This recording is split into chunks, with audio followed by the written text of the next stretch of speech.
అందరికీ నమస్కారం. అమ్మ మాట అమ్మాయి బాట ఛానల్కి స్వాగతం. కథ చెప్పుకుందామా? గుడ్డి న్యాయం. బాగ్దాదు నగరంలో ముగ్గురు గుడ్డి బిచ్చగాళ్ళు కలిసి జీవిస్తూ ఉండేవారు. వారు రోజల్లా నగరపు వీధులలో తిరిగి ముష్టి ఎత్తి తిండికి ఖర్చు కాగా మిగిలిన సంపాదనను తాముండే ఇంట్లో ఒకచోట భద్రంగా దాచేవారు. ఈ విధంగా వారు 1200 వెండి దేరాములు పోగు చేశారు. ఒకనాడు వారిలో ఒకడు ఒక వీధి ప్రవేశించి ఒక ఇంటి తలవాకిలి తలుపు తట్టాడు. లోపలి నుంచి ఇంటి యజమాని ఎవరు వారు అని అడిగాడు. కానీ గుడ్డివాడు జవాబు చెప్పక మళ్ళీ తలుపు తట్టాడు. తాను బిచ్చగాడని చెబితే ఇంటివాళ్ళు తలుపు తెరవకుండానే ఇప్పుడేం లేదు పో అంటారు. ఈ సంగతి గుడ్డి బిచ్చగాడెరుగును. ఇంటి యజమాని ఎవరు వారు అని రెండోసారి కేకపెట్టినా జవాబు రాకపోయేసరికి తలుపు తెరిచి గుడ్డివాణ్ణి చూసి ఎవరు నువ్వు అని అడిగాడు. గుడ్డివాణ్ణి బాబయ్య, కరుణించండి అన్నాడు బిచ్చగాడు. వెంటనే ఇంటి యజమాని బిచ్చగాడికి చెయ్యి అందిస్తూ నా చెయ్యి పట్టుకొని లోపలికి రా అన్నాడు. తన పంట పండింది కదా అనుకుని బిచ్చగాడు ఇంటి యజమాని వెంబడి మేడ మీద 3వ అంతస్తు దాకా ఎక్కాడు. ఇక్కడ కూర్చొని నీకేం కావాలో చెప్పు అన్నాడు ఇంటి యజమాని. ఆకలి మండిపోతోంది. ఎంత తిండి పెట్టించినా సరే, ఏమైనా డబ్బులు దయచేసినా సరే అన్నాడు బిచ్చగాడు. అదా సంగతి, ఇక్కడ ఏమీ లేదు, మరో ఇల్లు చూసుకో అన్నాడు ఇంటి యజమాని. ఈ భాగ్యానికి ఇన్ని మెట్లు ఎక్కించాలా బాబు, ఈ సంగతి కిందనే చెబితే పోయేదిగా అన్నాడు బిచ్చగాడు.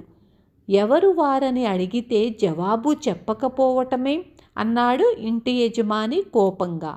ఇంతకు ఏమిటి సెలవు అన్నాడు బిచ్చగాడు.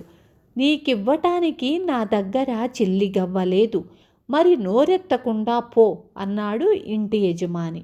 అయితే నన్ను మళ్ళీ క్రిందికి చేర్చండి అన్నాడు బిచ్చగాడు. నాకిదే పనా, నీ దారి నువ్వే చూసుకో అన్నాడు ఇంటివాడు. బిచ్చగాడు నిట్టూర్చి లేచి తడుముకుంటూ మెట్ల వద్దకు వెళ్ళాడు. మెట్లు దిగేటప్పుడు సగం దారిలో కాలు జారింది. బిచ్చగాడు ముక్కుతూ మూలుగుతూ లేచి ఎలాగో వీధిలో చేరుకున్నాడు.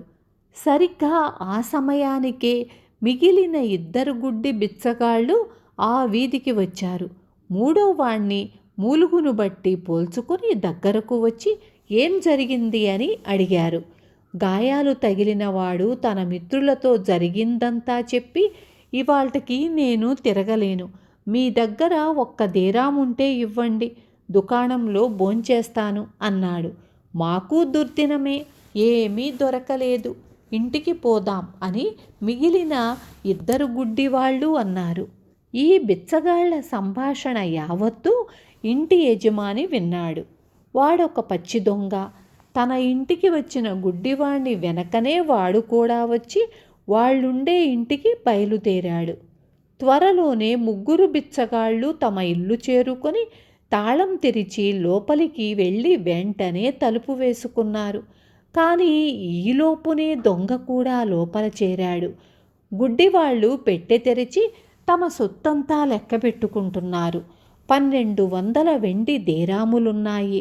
అందులో ఒకటి తీసి ఒక గుడ్డివాడు రొట్టెలు కూరలు కొనుక్కొచ్చాడు. 3 కూర్చొని తిండి తినసాగారు. వారి ప్రక్కనే చేరి దొంగ కూడా తినసాగాడు. 4 నములుతున్న చప్పుడు వినిపిస్తోంది. 4వ వాడెవడు? దొంగ అన్నాడు ఒక గుడ్డివాడు. మరుక్షణం వాళ్ళు దొంగ దొంగ అని కేకలు పెట్టసాగారు.